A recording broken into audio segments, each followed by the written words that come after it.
Hello, welcome to another video. So this is a slightly different type of video. It's more of a how-to video.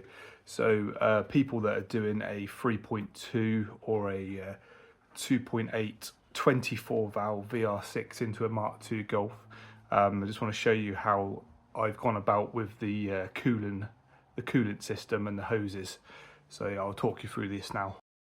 Right, so my car, I'm using the 3.2 VR6 out of an Audi TT.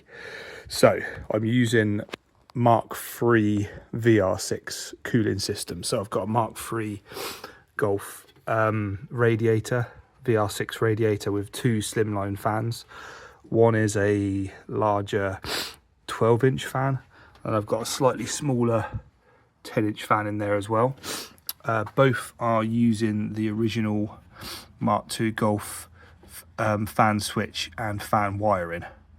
So moving on to the cooling system, I'm using the Mark III Golf VR6 coolant housing.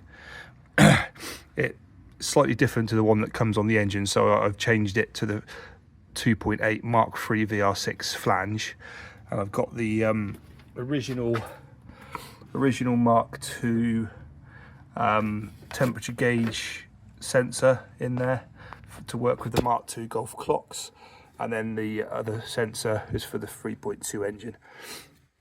Right, so moving on to the coolant hoses. So I've just bought like an aftermarket Mark III Golf VR6 radiator hose kit. So the bottom hose comes out the bottom of the flange, goes straight to the radiator. So, and then the top radiator hose comes out the top of the flange to the top of the radiator, and then onto the expansion tank.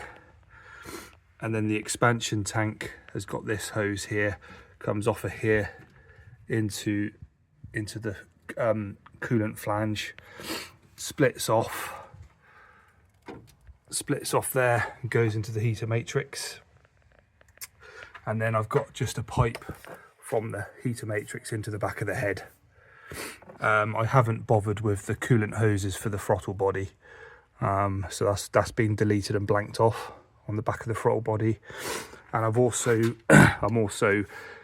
not using the electric overrun water pump either.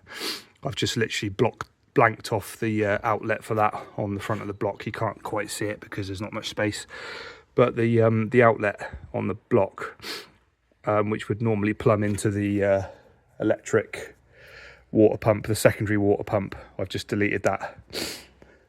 So yeah, I hope that helps and gives you some information on how the cooling hoses work on this setup.